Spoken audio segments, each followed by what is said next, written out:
So, one's body is what makes us who we are. Every single person is unique due to an individual physical trait. This is most commonly known as body image. But what is body image?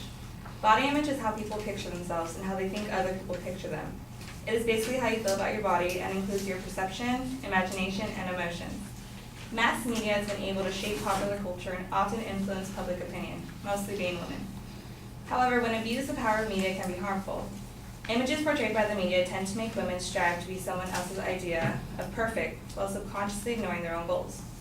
Stereotypes formed by the media include thin, tan women, which have led to a decline in self-acceptance. The majority of media today often presents a perfect body to the woman.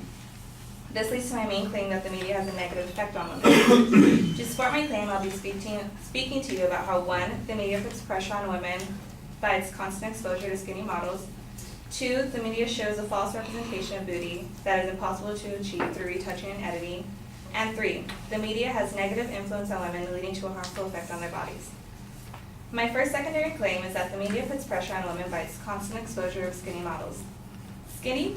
Since many people see the ads shown throughout the media, you would believe that a woman a size 2 or less is the average size of an everyday woman. Yet the National Center of Health Statistics states that the average weight for a woman is 166 pounds with a 37-inch waist, when the average American model is 5'11" and 117 pounds. Joe Miller from Ad Media even states that the most models weigh an average 23% less than a typical woman, when 20 years ago the difference was a mere 8%. Many women are comfortable with themselves until the media shows ads and weight loss commercials to obtain their perfect image, leading me to my second secondary statement. The media shows a false representation of beauty that is impossible to achieve through retouching and editing. An example of this would be Kate Winslet. Vivian Diller, PhD psychologist, wrote in the Huntington Post, she's among several public figures who think media edits on photos are shown an impossible reality. Kate Winslet took action against GQ magazine for digitally altering her body in its photographs, making her, quote, unrealistically thin. This impossible reality leads to a path many women take, ultimately leading to risky measures to get the thinness portrayed in magazines. After being influenced by a television commercial or a magazine pictorial, certain people in this world will purchase an item hoping that the same success shown in the media will be achieved by them as well. The truth of the matter is that this is hardly ever happens. Realization of this fact leads to the demise of many individuals' self-pride. The severity of both the mental and physical damage done to the person depends on the case. Some may resort to extreme diets, more unnecessary spending, or a decline in social activity. My third and last secondary claim is that the media has a negative influence on women, leading to a harmful effect on their bodies. The mental effects of the mass media's portrayal of the perfect body can cause people to resort to unhealthy methods of losing weight to attain the skinny look that so many desire. For instance, women who think they are overweight do not eat for the simple fact that they want to lose weight, which can resort to eating orders like bulimia and anorexia. Bulimia is a food disorder caused by mental insecurities, and doctors recommend that people who suffer bulimia should see a psychiatrist. And the symptoms include compulsive exercise, taking laxatives, and throwing up, which can cause one's body to become short on electrolytes. Anorexia is a similar condition in which one loses exorbitant amounts of weight, often by eating very little and vomiting a small amount of the food that is actually consumed. It is even beginning to make its way to adolescent girls. Our Harvard University study showed that up to 2/3 of underweight 12-year-old girls considered they were fat. By 13, at least 50% were significantly unhappy about their appearance. But why is that? Joel Miller from Ad Media says that when Teen People magazine conducted a recent survey, they discovered that over 25% of girls they surveyed felt that the media makes them feel pressured to have a perfectly shaped body. And in another study, 69% of the girls concurred that models found in magazines had a major influence on their concept of what the perfect body shape should look like, causing them to take extreme measures to obtain that body.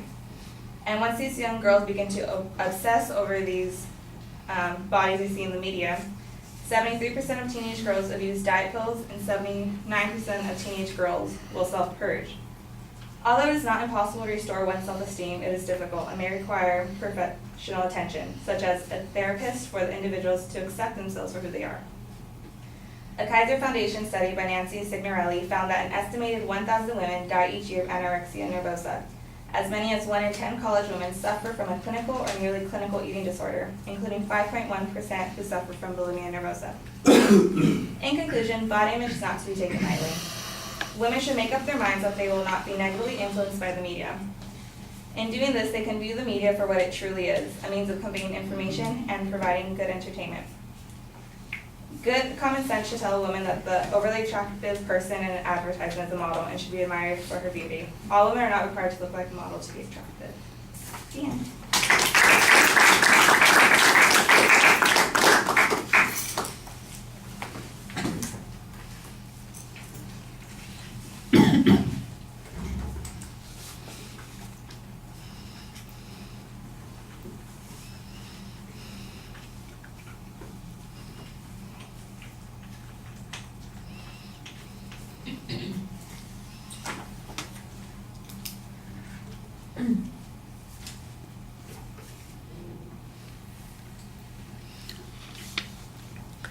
All right, the proposition is clear. It's still very broad, but we can identify it. The secondary points are all previewed clearly, and they're labeled as claims, which I think makes the argument easier to follow. I do think that there's a lot of presupposition built into the argument before you even develop the claim, and then on individual points, especially the first 2 points, you take as a given that they are true without offering proof on their truth. I did think that when you got to the third point, you connected some of the arguments a little bit more firmly to your position. For instance, you know, on your first point, you're talking about the influence of the media, and there's also in the second point the models and all those kinds of things having an influence. But it's not until the third point that there's any evidence that that these are the images that are influencing the kids. And then you've got a couple of surveys that provide that link. I think that information should have been earlier in the speech.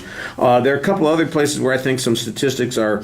I'm not sure how the statistic was presented. I'd have to listen to it again and have to look at the original. But it sounded like you were talking, 79% abuse pills and 90% engage in some kind of purging. That sounds like of all women, and that seems like an awfully high number. I'm not saying that it's not true, but it strains credulity to believe that. It may be that that's a particular group of women that the researchers were talking about, but that wasn't clear from the way the information was presented here. Like I said, I thought on the third point that you started to connect things a little bit better than you had on the first 2 points. The first 2 points really seemed like they were just presuppositions, and you're telling us what we should believe without giving us a reason to believe it. On the third point, you did a little bit better job presenting arguments and evidence to support the inferences that you're making there. I do think that your credibility would be a little bit stronger if you looked at the audience and spoke to us. There's way too much reading, and the end is not a great ending. All right, thank you.